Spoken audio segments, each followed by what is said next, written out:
میرا یہ آج سوال ہے مریم صفدر سے کہ آج ان کو بتانا چاہیے تھا کہ جو کہتے تھے 1 روپیہ بھی پٹرول بڑھتا ہے تو میاں صاحب کے دل میں تکلیف ہوتی ہے، اب تو 60 روپے بڑھا دیا، اب میاں صاحب کے دل کی تکلیف کہاں گئی؟ کیا انہی پلیٹلیٹس کی طرح تکلیف ٹھیک ہو گئی ہے دل کی؟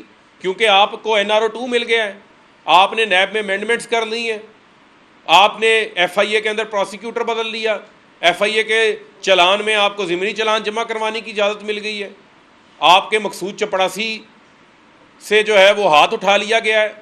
سلمان شہباز جو کہ ایک اشتہاری ہے، اور کسی اشتہاری کو کوئی عام بندہ پکڑ سکتا ہے، لیکن وہ اشتہاری لندن سے آتا ہے، ٹرکی پہنچ جاتا ہے سرکاری دورے میں، ہیڈ ٹیبل پہ بیٹھ جاتا ہے، وہ اشتہاری لندن سے آتا ہے، سعودی عرب ساتھ پہنچ جاتا ہے، اور یہ وہی اشتہاری ہے جو شہباز شریف جب وزیر اعلیٰ تھے تو ہر سرکاری دورے میں اس کے ساتھ جاتا تھا۔ کمیشنز، کک بیکس اسی اشتہاری نے کمائے ہوئے ہیں، اور شہباز شریف کی جتنی کرپشن ہے، جس طرح ایک کہانی تھی نا جادوگر کی جان جو تھی وہ ایک طوطے کے اندر تھی، تو شہباز شریف کی ساری کرپشن کی جان، ثبوت، جڑیں وہ سلمان شہباز میں ہیں، کیوں نہیں لاتے اس کو؟ اور عمران خان پہ تنقید کرتے ہیں، راہداری ضمانت لے لی، عمران خان پشاور جا کے بیٹھ گیا۔ یہی عمران خان کا قصور تھا کہ وہ آزاد خارجہ پالیسی کی بات کر رہا تھا، قوم کے مفاد کے، ملک کی مفاد کی بات کر رہا تھا۔ ایبسلیوٹلی ناٹ، اس نے ملک کے مفاد میں کہا، اس کو راستے سے ہٹانے کے لیے آپ نے کہا گردن جھکا کے کہ ہماری CV حاضر ہے، کیونکہ آپ کا تو پیسہ لوٹ مار کا باہر پڑا ہے۔ اور جو تنقید کرتے ہیں عمران خان نے راہداری ضمانت لے لی، عمران خان نے کوئی دہشت گردی کی ہے، عمران خان نے کوئی لوٹ مار کی ہے، عمران خان نے کوئی جعلی پولیس مقابلے کروائے ہیں، عمران خان نے کوئی ماڈل ٹاؤن کے اندر قتل کروائے ہیں، عمران خان نے کوئی ڈان لیکس کی ہے، عمران خان نے کوئی میمو گیٹ کیا ہے؟ عمران خان کا کیا قصور ہے؟ آپ درجنوں مقدمات درج کر دیتے ہیں، اور مسجد نبوی کے واقعے کے اوپر آپ یہاں سیاسی مخالفین کے اوپر FIR کاٹتے ہیں، اس کے بعد جو ہے what's app media management group طوفان برپا کر دیتا ہے آپ کا، اور یہاں پر جو ہے وہ بھارتی جنتا پارٹی جس کے سربراہ مودی ہیں، ان کی ترجمان جو ہے وہ نبی پاک صلی اللہ علیہ وسلم کی شان میں گستاخی کرتی ہیں، اور آپ خاموشی سے ایک ٹویٹ کر کے اپنے آپ کو بر الزمہ سمجھ لیتے ہیں۔ یہاں آپ پورا TV پروگرامز کراتے ہیں، ہیڈ لائنز چلواتے ہیں، جعلی توہین رسالت کے مقدمات درج کروا دیتے ہیں سیاسی مخالفین کے اوپر، اور یہاں آپ کے پاس کوئی اقدامات نہیں ہوتے۔ تو عمران خان نے ملک کی، قوم کی سلامتی، قومی غیرت اور ملک کی خود مختاری کے لیے بات کی ہے، اور جو آپ کا ایجنڈا امریکہ، اسرائیل، انڈیا ایجنڈا ہے وہ سب کے سامنے، اسرائیل وفود بھی جا رہے ہیں۔ وہ پشاور کو لندن میں تو نہیں ہے جو آپ کی بڑی فیوریٹ ڈیسٹینیشن ہے، پشاور پاکستان کا حصہ ہے، وہاں PTI کی حکومت ہے۔ عمران خان تو آج پھر اسلام آباد بیٹھے ہیں، بنی گالہ بیٹھے ہیں، پاکستان میں رہنا ہے، جینا مرنا ادھر ہے، ساسیں ان کے ادھر ہیں۔ آپ لوگوں کا تو صرف اقتدار پاکستان میں ہوتا ہے، لوٹ مار کر کے پیسہ بھی آپ لوگ باہر لے جاتے ہیں۔ یہ مریم صفدر نے بھی چلے جانا تھا باہر اگر اس کا نام ECL کے اندر نہ ہوتا، بہت باری منت سماجت کی اس نے بھی باہر جانے کے لیے۔ اور حسین نواز، حسن نواز وہ بھی ملک سے باہر بیٹھے ہوئے ہیں، سلمان شہباز ملک سے باہر، علی عمران شہباز شریف کے داماد وہ ملک سے باہر۔ ملک سے باہر تو جو ہے عیدیں ملک سے باہر۔ 5 دورے شہباز شریف نے اپنے 50 روز کے اندر 5 غیر ملکی دورے کیے، ان 5 غیر ملکی دوروں کے اندر شہباز شریف 11 روز ملک سے باہر رہے، جس میں 4 دن لندن اپنے اشتہاری مفرور سزا یافتہ بھائی نواز شریف کے پاس تھے۔ میری آنیاں جانیاں دیکھو، اور بھائی 12 گھنٹے کی لوڈ شیڈنگ ہو گئی ہے، غریب کا گلا گھونٹ دیا تم لوگوں نے، مڈل کلاس کو ختم کر دیا ہے، کرش کر دیا ہے۔ لوگوں کے جو اس مہینے آنے والے بل ہیں وہ پاکستان کی عوام بجلی کے بل ادا نہیں کر سکتی، 45% بجلی بڑھا دی، 8 روپے یونٹ بجلی بڑھا دی، 45% گیس کے ریٹس بڑھا دیے آپ نے، پیٹرول ڈیزل کی قیمتوں میں مزید اضافہ کرنے جا رہے ہیں، اور یہ آ کے مریم صفدر، مریم اورنگزیب بجائے لوگوں کو ان کی تکالیف کے اوپر بات کریں، بتائیں کہ ہم ان کی تکالیف کو کم کرنے کے لیے کیا کر رہے ہیں، یہ آ کے عمران خان عمران خان عمران خان عمران خان وہ گرو اپ۔ اب تو آپ کو غلامی والا اقتدار مل گیا ہے چیری بلاسم کو۔ پہلے بھی آپ نے کوئی 2 ماہ کا حساب نہیں دینا، آپ نے 40 سال کا حساب دینا ہے، لیکن یہ 2 ماہ میں تو جو آپ نے حشر نشر کیا ہے وہ آپ کے 40 سال کے اوپر بھی بھاری ہے۔ اس کا تو حساب دینے کو آپ تیار نہیں ہیں. کوئی ایک لفظ بھی بتا دیں. مہنگے بجلی گھر انہوں نے لگائے, پالیسیز ان کی خلاف تھیں.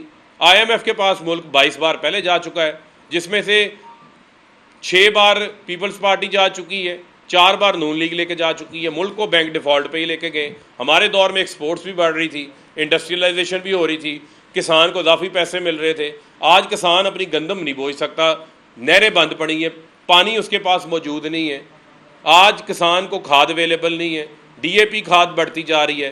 اصل ایشوز کے اوپر ان کی توجہ نہیں ہے, ترجیحات میں ان کے شامل نہیں ہے.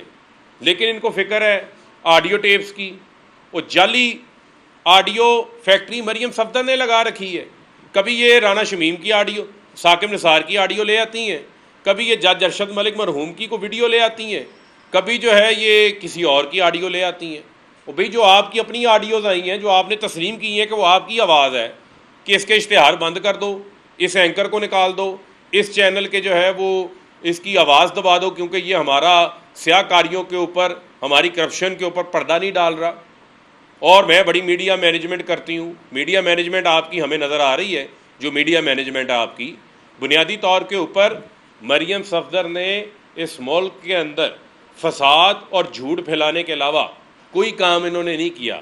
اور عمران خان فوبیے سے باہر آئیں, اب عوام کو ڈیلیور کریں, بتائیں عوام کے لیے آپ لوگ کیا کر رہے ہیں, عوام کو آپ کیا سہولت دے رہے ہیں. اور یہ کہتے ہیں جناب کہ گرینڈ الائنس بنا لیں. گرینڈ الائنس تو پہلے بنا ہوا ہے, گرینڈ ڈائلاگ کرنا ہے. چوروں کا ڈائلاگ تو پہلے ہی ہو گیا ہوا ہے. یہ جو گرینڈ ڈائلاگ کی بات کر رہے ہیں, 13 جماعتیں ساتھ بیٹھی ہوئی ہیں. اب کون سا گرینڈ ڈائلاگ رہ گیا؟ گرینڈ ڈائلاگ ہو گیا کہ پاپڑ والے کے کیس نہیں پوچھے جائیں گے, فلودے والے کے کیس نہیں پوچھے جائیں گے, مقصود چپڑاسی کے کیس نہیں پوچھے جائیں گے, اور الیکشن کمیشن میں ممبران اپنے لگائے جائیں گے, اپنے امپائرز کھڑے کر کے جو ہے وہ انتخابات میں دھاندلی کریں گے. یہ 5 اراکین کا جو نوٹیفیکیشن نہیں کیا گیا, یہ بائی ڈیزائن ہے. اب الیکشن کمیشن کے پاس اختیار ہے کہ وہ آئین کو ری رائٹ کرے. آئین کے اندر کوئی ترمیم ہونی ہے, وہ پارلیمنٹ نے کرنی ہے, 2/3 اکثریت سے کرنی ہے. اس میں تو بڑا واضح لکھا ہوا ہے آرٹیکل 224(6) کے اندر, الیکشن ایکٹ 104(5) کو پڑھ لیں, بڑا واضح ہے کہ جس پارٹی کے ممبران ڈسکوالیفائی ہوں گے, کوئی فوت ہوگا, کوئی ڈی سیٹ ہوگا, کوئی ریزائن کرے گا, تو اگلا پرائرٹی لسٹ پہ آ جائے گا. لیکن حمزہ شہباز کے اقتدار کو دوام دینا ہے تو ممبران کے فیصلے جو ہے وہ ضمنی انتخابات کے ساتھ جوڑ دیے گئے ہیں. بہت ساری ایسی چیزیں ہیں, ڈیلیمیٹیشنز, ووٹرز کا تبدیل ہو جانا, ہم تمام چیزوں کے اوپر نظر رکھے ہوئے ہیں. اور میں یہ سمجھتا ہوں کہ پاکستان کو جس طرف لے جایا جا رہا ہے, اس میں صرف سوال جو ہے وہ پھر ان سے نہیں پوچھا جائے گا, سوال جو ہے وہ پھر سب سے ہوگا, اور سب کو اس کے اوپر جو ہے وہ جواب دہ ہونا پڑے گا. لہٰذا پاکستان کی عوام کا موڈ دیکھیں, ان کی ترجیحات کو دیکھیں. پاکستان کی عوام فوری انتخابات چاہ رہے ہیں. فوری انتخابات سے ملک میں نیا مینڈیٹ دے کے جو حکومت آئے اس کو فیصلے کرنے دیں. وہ معیشت پہ گرینڈ ڈائلاگ کرے, وہ پاکستان کی سٹیبلٹی کے اوپر گرینڈ ڈائلاگ کرے, اور فیصلے کرنے کا اختیار. صرف میرا جو سوال ہے بنیادی طور کے اوپر کہ سفیر کو نکالنے کا یا نہ نکالنے کا مطالبہ ہماری طرف سے نہیں آیا تھا. جن کی طرف سے آیا تھا وہ تو سوئے ہوئے ہیں, نہ کوئی احتجاج کی کال آ رہی ہے, نہ مارچ کی بات ہو رہی ہے. اور یہاں تو جب ہماری حکومت تھی تو ایک ہیجان پیدا کرنے کی کوشش کی گئی, سڑکوں کے اوپر توڑ پھوڑ, کبھی مارچز آ جاتے تھے, کبھی مطالبے آ جایا کرتے تھے. تو میں تو آج وہ سوال پوچھ رہا ہوں, وہ آج چیز نظر نہیں آ رہی. تو بنیادی طور کے اوپر ہم چاہتے ہیں کہ ہمارا ملک جو ہے وہ سٹیبل رہے. ہم نے اپنے ملک کا نقصان نہیں کرنا, ہم نے اس کا ایک رائٹ راستہ اختیار کیا تھا, اس کے اوپر ہم نے نتائج ریزلٹس بھی حاصل کیے. لیکن یہاں سے جس قسم کا ایک ایسا کمزور رویہ اختیار کیا گیا, میں نے اس کی مذمت کی. اور میں نے مذمت کی کہ عمران خان کے اوپر قرارداد مذمتی پاس کرنا ان کی ترجیحات میں ہے. ناموس رسالت کے تحفظ کے حوالے سے جو بھارتی جنتا پارٹی کی ترجمان نے گستاخی کی ہے, اس کے خلاف قرارداد پاس کرنا پہلی ترجیح کیوں نہیں ہے ان کی؟ ایک تو یہ بتا دیں کہ اگر کل جو کور کمیٹی کے فیصلے ہوئے ہیں ان میں احتجاجی تحریک کے بارے میں بھی کہا گیا ہے. کیا احتجاجی تحریک کو یہ جو مہنگائی کا سیلاب آیا اس کے ساتھ نہیں جوڑا جا سکتا؟ 60 روپے قیمت بڑھ گئی ہے, پیٹرول کی 47%, بجلی کی 45%, گیس کی. تو آپ نئے انتخاب کی تو بات کرتے ہیں, لیکن یہ جو مہنگائی کا سیلاب ہے اس کے حوالے سے جو بات, بالکل آپ نے بالکل درست کہا. ہمیں بہت زیادہ عوام کی طرف سے جو ہے اس حوالے سے ان کا رد عمل سامنے آ رہا ہے، ان کا فیڈ بیک سامنے آ رہا ہے، اور بالکل اس کے اوپر ہم کام کر رہے ہیں. اور پہلے آپ نے دیکھا ہم نے کال دی، پچھلے جو گزشتہ جمعہ گزرا ہے ملک گیر ہم نے اس کے اوپر اپنا احتجاج کیا. ابھی ہم نے جو فیصلہ کیا ہے کہ ہم جائیں گے بائی الیکشن ضمنی الیکشنز لڑنے، اس حوالے سے آج پہلا پارلیمانی بورڈ کا ہمارا اجلاس بھی ہوا ہے، اور جو ہمیں نیچے سے فیڈ بیک آیا ہے ان تمام چیزوں کا جائزہ لیا گیا ہے.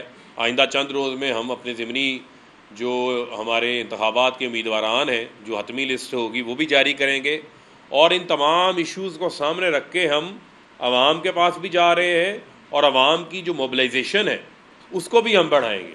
ہم کوئی موقع ایسا نہیں نظر انداز کریں گے جس سے اس نااہل، نکمی اور NRO2 لینے والی جو غلام حکومت ہے اس کو گھر بھیجنے کے لیے کوئی بھی موقع ہم جو ہے وہ ہاتھ سے نہیں جانے دیں گے، کیونکہ ان کا ایک ایک لمحہ پاکستان کے لیے، پاکستان کی معیشت کے لیے نقصان دہ ہے، پاکستان کی عوام کی مشکلات میں یہ اضافہ کر رہے ہیں.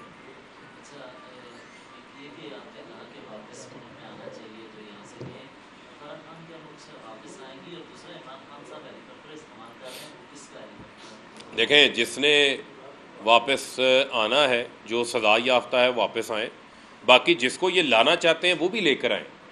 اور پھر میں آپ کو یہ کہوں گا کہ آپ یہ دیکھیں کہ یہ اکثر ہمیں کہا کرتے تھے، وہ بات اس پہ ہو نہیں رہی. یہ اکثر ہمیں کہتے تھے کہ ہم نے تو جو نیب بھگتنی تھی ہم نے بھگت لی، اب یہ جو نیب کے قوانین ہیں ان قوانین کو ہم آپ کے اوپر استعمال کریں گے، یہ آپ کو پکڑنے کے لیے استعمال ہوں گے. تو جو یہ نیب کی امینڈمنٹس لے کر آئے ہیں ان امینڈمنٹس کے بعد تو جو ہے ان کے اوپر بھی جو سارے کیسز ہیں وہ ختم ہو رہے ہیں. اس کا ریسٹوپریٹنگ افیکٹ جو ہے وہ 1999 سے لے کے جا رہے ہیں کہ نہ آپ کے بے نامی کو پوچھا جا سکتا ہے، نہ آپ کے بچوں کو پوچھا جا سکتا ہے، نہ آپ کے ایسوسیٹس کو پوچھا جا سکتا ہے.